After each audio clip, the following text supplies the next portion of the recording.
Alguém, por favor, abre o microfone.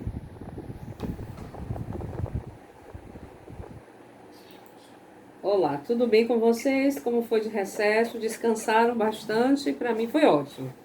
Descansei, aproveitei, né? Esses dias dentro de casa é meio pesado, mas foi ótimo para renovar as forças para continuarmos por mais algumas semanas.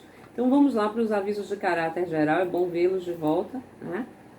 Os avisos de caráter geral. Então, estamos na semana 38, vamos continuar hoje falando ainda sobre os três poderes, né? Relembrando o que nós falamos na aula anterior, antes do recesso, e fecharmos assim e depois darmos continuidade.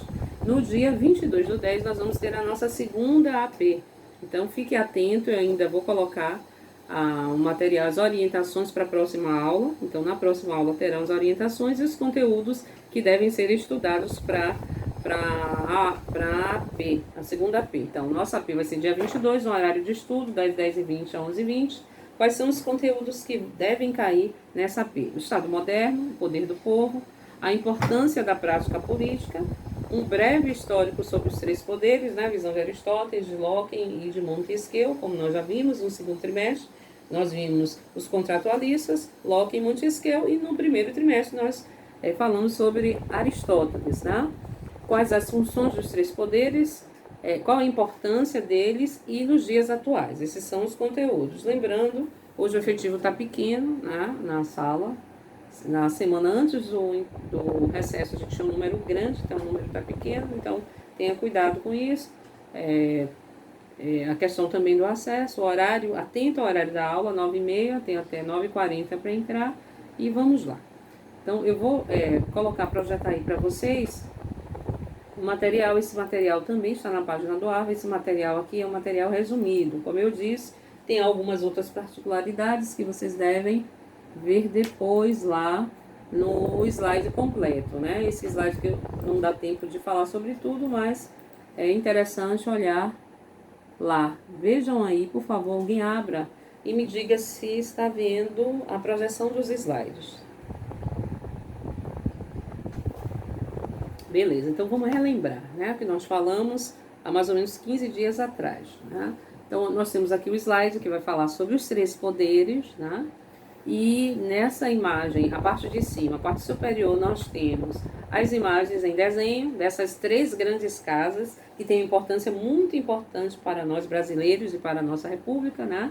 Poder executivo, poder legislativo, poder judiciário, e abaixo nós temos as fotos desses locais. Só relembrando um breve histórico, né? Em relação à questão dos três poderes. Nós já ouvimos essas noções de três poderes, não como hoje, tá?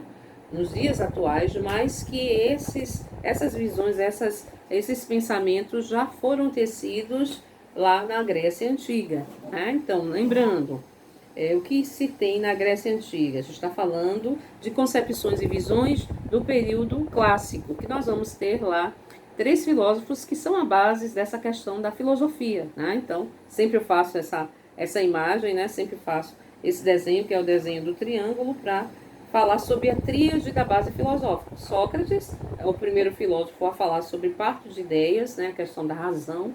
Depois nós temos Platão, que vive muito no mundo da ideia, o mundo ideal, né? Tem uma linguagem muito metafórica, né? O mundo utópico. E temos na parte de cima da pirâmide, nós temos Aristóteles, né? Que é o filósofo que praticamente tenta condensar essas duas ideias e colocar de uma forma mais prática, que é conhecido pelo filósofo por ser extremamente detalhista, e é Aristóteles, que foi uma das figuras importantes, era uma pessoa preparada para a política, conhecia várias constituições, falava várias línguas, tinha um conhecimento muito vasto, tá? Ele foi uma figura importante na questão da educação de Alexandre o Grande, né? E ele também, eu vejo ele muito como analista político. Então, o que Aristóteles fala? Primeiro ele vai desenvolver um tratado político, e nesse tratado político ele vai falar sobre essas noções, sobre as funções dos poderes, tá? Então, ele vai dizer que cabe a quem governa, né, fiscalizar as instituições e as pessoas que desempenham a função pública. Então, quem é governador, no caso dos nossos dias, né? Quem é governador? quem é prefeito e quem é presidente deve fiscalizar todas as pessoas que estão abaixo dele na sua governança. Então vamos lá relembrar aquilo que Aristóteles fala. Então Aristóteles vai falar de formas de governo, aquilo que ele visualizou na Grécia e que ele vai dividir na sua análise, né? Como lembrando, Aristóteles ele é detalhista, então ele vai criar critérios. Então ele vai segundo critérios de quantidade, as formas de governo, e segundo o critério de axiologia ou de valor. Então, segundo o critério de quantidade, os governos podem ser monarquia, aristocracia ou politeia. O que seria isso, né? A gente só está relembrando o que nós falamos há aulas passadas, né? Antes do recesso. Então, a monarquia é o governo de um só, no caso. Vai existir aí a figura do rei, a soberania do rei. Então, o rei, ele concentra todos os poderes na sua mão. A aristocracia é o governo de um pequeno grupo, né? No caso, os melhores, né? Então, o poder exercido por um grupo social que, na maioria das vezes, é composto pela nobreza ou por um grupo de privilegiados. E a politeia é aquele governo constitucional da maioria, né? Que também é exercido por um pequeno grupo, que pode ser composto aí pela nobreza e por pessoas privilegiadas, né? Então, Aristóteles, espera aí que deu uma travadinha aqui, ele vai chamar a atenção em relação a isso. E dessa análise que ele fez... Opa, peraí. Deixa eu ver se eu consigo agora. Segundo o critério de axiologia ou axiológico, que é o critério de valor, se representa a palavra axiologia, faz referência a valor. Ele diz que os governos podem ser bons ou maus, ou corrompidos ou degenerados. O que seria isso? Bons quando esse governo visa o interesse comum, ele é bom. Quando esse governo ele tem como objetivo o interesse particular, ele é considerado, na visão de Aristóteles, como sendo um governo mal, corrompido e degenerado. O que ele está chamando a atenção? Lembrando, Aristóteles ele traz a ideia do bem comum. O que seria o bem comum? Eu abrir mão dos meus interesses. Quando ele faz análise para falar sobre a questão política, ele vai fazer análise da vida humana. Para que tendemos? Né? Ele começa esse processo de investigação. Tendemos para a felicidade. E o que seria a felicidade para o cidadão grego? Né? Homem maior de 18 anos, nascido por pai ou mãe grega. O que simbolizava para eles isso? O que simbolizava? Era se envolver na atividade principal. É o que vai justificar a existência do homem. É a política. Por isso que eles tinham essa preocupação de se preparar para o embate político. Né? Então, vimos lá, no primeiro ano nós vimos isso, que uma classe social que está em ascensão nesse período são os comerciantes enriquecidos. Então, eles querem inserir os seus filhos na arte política. Então, vão pagar, e é caro, vão pagar para os sofistas para que esse filho seja inserido, que ele saiba discursar. O que é a política? A política é a arte de melhor dialogar, utilizar da retórica, porque a política é isso. Você não conhece o candidato, mas o poder dele de conversação, de argumentação é tão grande, é tão coerente, que você acaba votando na pessoa. Foi justamente por isso, assunto do primeiro ano, que nós vimos que Aristóteles vai desenvolver uma ferramenta chamada organon na sua lógica, para que assim o discurso, tudo aquilo que fosse falado, os argumentos, né, porque a gente viu que existem muitos argumentos falaciosos que parecem ser verdade, mas que levam apenas a um interesse particular. E a ideia de Aristóteles não era essa. Então ele vai desenvolver essa ferramenta para que as pessoas não fossem enganadas. Naquele período, naquele tempo, existiam vários interesses. E é justamente isso que ele chama a atenção. Então, cabe a quem governa, um bom governante, fiscalizar as instituições e não permitir que tenha abusos. Tá? Então, esse governo, segundo ele, quanto à quantidade, vimos ali, pode ser de grupos ou de mais, eles podem se tornar bons ou maus, mas vai depender da fiscalização. Um outro que vai trazer essa ideia também em relação aos três poderes é Locke. Deixa eu voltar lá ao slide primeiro, que tem aqui. John Locke, do período moderno, foi o conteúdo que nós vimos no segundo trimestre. Nós falamos sobre ele, né? Então, o que a gente está... A gente está saindo do período da Idade Média, né? Onde todos os poderes estão centralizados na mão apenas da igreja, né? Então vamos ver que vão existir vários movimentos, são 10 séculos, que vão existir vários movimentos de retorno, né? Então como o iluminismo, a revolução. Então parece que em tão pouco tempo o mundo passa por uma grande mudança. Então o iluminismo, o humanismo, a Revolução Francesa, Revolução Industrial, tudo isso, né, como nós vimos, vão comungar por um novo olhar, que é o período teocêntrico, teve os seus 10 séculos e depois é um processo que passa-se para o período antropocêntrico, um homeocentro das discussões, do conhecimento e por aí vai. Então, em relação à questão política também evolui, né?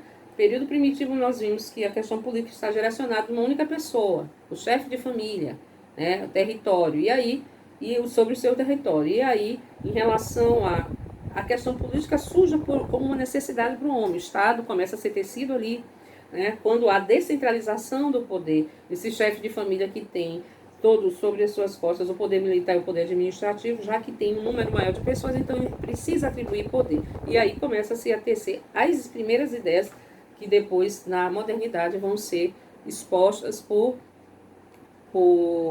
Max Weber. Ele vai dizer que o período de ascensão, que o Estado ele se forma pelo aparato administrativo, pela divisão funcional do trabalho, né? Então, essas são características que é na modernidade que a gente vai ter o auge, mas a gente já visualizou isso lá no período, e aí vamos ver que do período primitivo até o período clássico, a Grécia vai passar por várias mudanças, e a questão é, quanto mais se pensa, quanto mais se tem conhecimento de outras áreas, mais se amplia a visão de mundo, né? Então, John Locke, no período da modernidade, ele vai dizer o seguinte, antigamente, o que a gente tem? A gente tem, primeiro, o absolutismo, nós vimos lá com as ideias de Thomas Hobbes, né, a relação do Estado com a Igreja, né? Então, na proposta desses filósofos contratualistas, liberais não, eles têm o quê? O afastamento desse poder, do poder eclesiástico com o Estado. Então, John Locke, ele vai propor a separação dos 3 poderes em apenas 2 poderes, né? O legislativo e o executivo,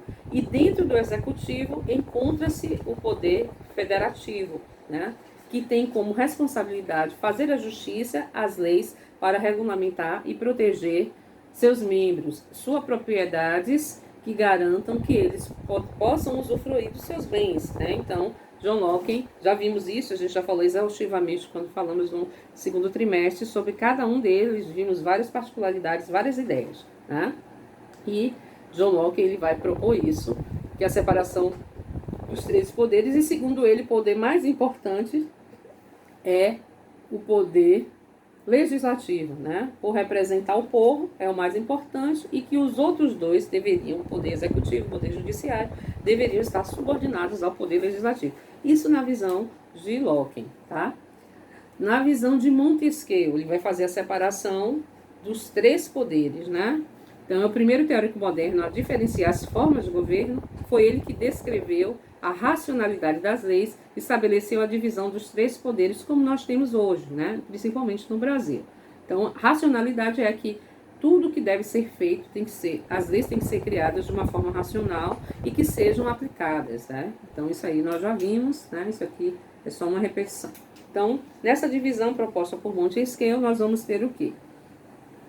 As 3 instâncias, o executivo executa as normas e decisões relativas à administração pública, o poder legislativo elabora e aprova as leis, e o poder judiciário ele vai aplicar as leis e distribuir a proteção jurisdicional pedida aos juízes, né? Então ele mostra aí de uma forma bem detalhada qual é a função de cada um. Nessa proposta ainda promovida por Montesquieu, aí temos lá uma frase famosa, só o poder freia o poder. Então, o que seria isso? Seria a teoria dos freios e contrapesos. Aí coloca a balança, né?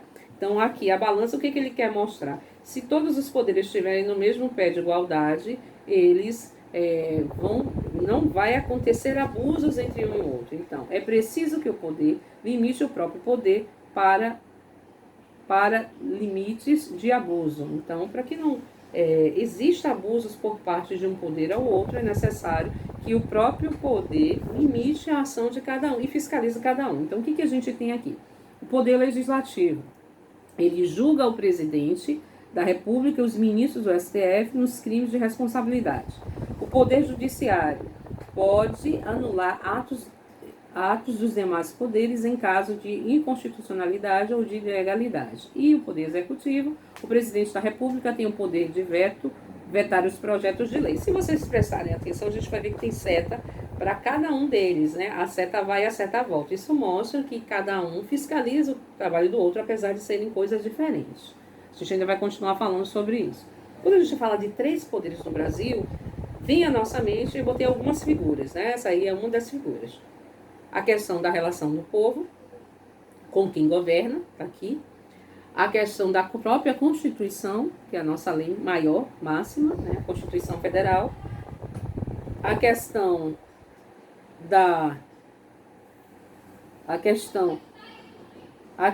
da lei, né? Como está aí representada pelo martelo, né? A questão da justiça e a justiça propriamente dita. Peraí, gente, que eu só vou dar uma paradinha aqui, que eu vou precisar ver, que eu acho que tem alguém aqui em casa me chamando. É só pequenininho, é só rapidinho, peraí. Tem como você passar a localização aí? Beleza. Já abriram ali, depois eu vejo o que é. Vamos lá. Vamos lá. Quando a gente fala de modernidade, a gente fala de códigos modernos, né? E que são esses códigos modernos e direitos sociais? A gente vai ver que esses códigos modernos e os direitos sociais, eles vão ser efetivamente criados, né? Então, é justamente no período da modernidade que vai existir essa separação desses 3 poderes. É justamente aí que eles vão ter autonomia. Porque antes esses 3 poderes estavam ligados basicamente à questão do rei.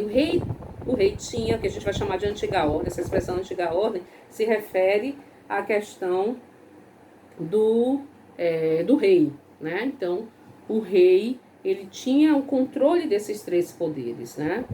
E justamente com a separação promovida por esses contratualistas, filósofos liberais, o rei não tem mais sobre as suas mãos os 3 poderes, né? Então, por isso ele tem uma autonomia nesse período. Então, vamos lá.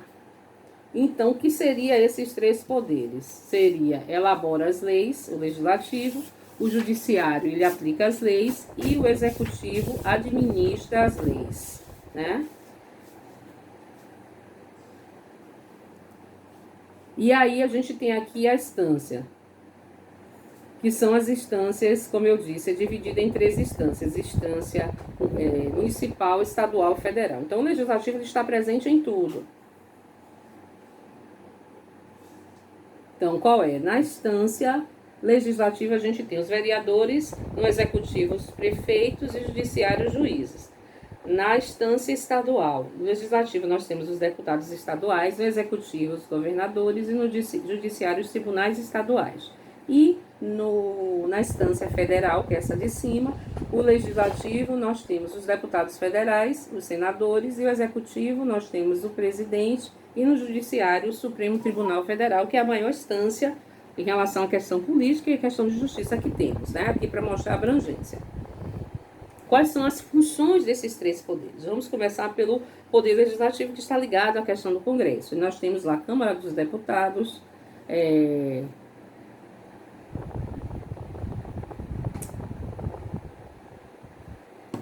temos a Câmara dos Deputados, o Senado, e o Congresso tem o poder de criar as leis. Então, eles podem também votar impeachment, pode derrubar vetos após a votação pela maioria, né? Pode analisar as indicações de juízes que são dados pela Suprema Corte, né? Isso é o poder legislativo. O poder executivo está representado pela pessoa do presidente, os ministérios e secretarias, agências governamentais, e tem a responsabilidade de aplicar as leis e pode indicar juízes para a Suprema Corte ou conceder indultos. O Poder Judiciário, deixa eu só ver aqui a hora para não passar. Então, o Poder Judiciário, ele é composto pela Suprema Corte, os tribunais regionais, os juizados, e tem a responsabilidade de interpretar as leis, pode declarar leis também inconstitucionais. Eles podem também declarar atos dos presidenciais que também sejam inconstitucionais, que ferem a questão da Constituição. Então, vocês prestaram atenção aí, tem seta para tudo quanto é lado, né? Ou seja, cada um tem a sua função, cada um fiscaliza. É como se um complementasse a ação do outro. E aí temos aí esse slide falando sobre o poder legislativo nas 3 instâncias. Então, na instância municipal, o município, a Câmara, ela é constituída pela Câmara dos Vereadores, tem a função legislativas, né, de questão de criar as leis, né, atribuições para fiscalizar, assessorar o executivo, competência para organizar e dirigir os seus serviços internos, elaborar leis sobre todas as matérias de competência do município, respeitar as reservas constitucionais do Estado e da União e tem um mando de 4 anos. Na instância estadual, ela é exercida pela Assembleia Legislativa, o número de membros de cada Assembleia Legislativa é proporcional à quantidade da população de cada país que tem esse modelo, né? Então, os deputados estaduais são eleitos também pelo voto direto, assim como também os vereadores também são eleitos pelo voto direto, né? Então, nós escolhemos e o mando desses aí é de 4 anos. O poder federal é exercido pelo Congresso bicameral, que, ou seja, são 2, né, compostos por senadores e é composto por deputados. Nós temos 81 membros como senadores e 513 como deputados e são eleitos também por voto direto e podem ser de 8 a 4 anos, né? Então, o Senado Federal é composto por senadores de cada estado e do Distrito Federal. As eleições para senadores são alternadas, às vezes 1/3 ou 2/3 a cada 4 anos. Aí está mostrando efetivamente como é o poder legislativo, né? Aqui, praticamente, está falando sobre as autoridades, é como se fosse uma repetição, mas está aqui falando sobre os órgãos, autoridades legislativas, autoridades civis do poder legislativo. Então, os órgãos são órgãos federais, estaduais e municipais, aqui tem dizendo quais são que estão atrelados a ele. Então, órgãos municipais, as câmaras municipais, órgãos estaduais, assembleias legislativas, órgãos federais, Congresso Nacional, Senado Federal e Câmara dos Deputados. E autoridades civis do poder legislativo, nós temos na instância municipal os vereadores, na instância estadual os deputados estaduais e nas autoridades na instância federal nós temos senadores, deputados federais. Lembrando que nós vamos hoje, esse ano, em novembro, nós vamos voltar para prefeitos, no caso a instância municipal, vamos escolher prefeito e vamos escolher vereadores. E aí, aqui fala sobre esses 3 poderes. Quem são? O executivo, eles são amparados pelos moldes da Constituição do país, né? E tem como uma das prerrogativas e funções administrar os interesses públicos, cumprindo fielmente aquilo que as ordenações legais conforme a lei. O poder judiciário, ele é um dos 3 poderes do Estado moderno, né? Ele é exercido pelos juízes, que possuem a prerrogativa e a capacidade de julgar tudo aquilo que vem, né? De acordo com as regras, que são com base na Constituição, né? E essas leis que foram criadas pelo Poder Legislativo, né? Então, a função é garantir e defender os direitos individuais, promover a justiça, resolvendo todos os conflitos que possam surgir na vida em sociedade. Se vocês prestarem atenção nas outras aulas que falamos no trimestre passado, ele fala sobre isso, sobre a questão dos contratualistas, eles chamam a atenção dessa questão do poder, do respeito às liberdades individuais, né? Os contratualistas falam isso. Então, o contrato é necessário, é importante, mas esse contrato, ele tem também, da parte de quem governa, a responsabilidade de governar. Caso esse contrato seja quebrado, no exercício do meu direito, eu posso exigir dessas figuras, dessas pessoas, a sua responsabilidade. E é isso. Dúvidas? Se tiver alguma dúvida, você pode registrar lá. Registre sua dúvida em relação a isso. É o conteúdo que nós vamos colocar na AP. Então, já são 10h06. Se tiverem alguma dúvida, eu estou aqui para tirar. Dúvidas?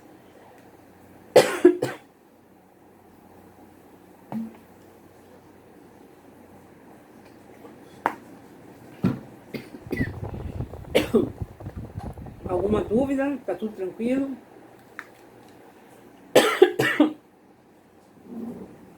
Oi? Ninguém tem dúvida? Tá tranquilo? Então, ótimo. Vou ficar por aqui. São 10h08. Registrem todos aí, nome, número e falta. Se tiver qualquer problema, fale, porque eu já tiro a falta, né? Então, bom final de semana para todo mundo e até a próxima quarta-feira, ou quinta-feira, peço a vocês que convoquem os outros colegas, né? Só temos 14 alunos, a gente tem que aumentar esse efetivo como estava sendo antes. Então, um beijo no coração de vocês e até a próxima. Tchau, tchau!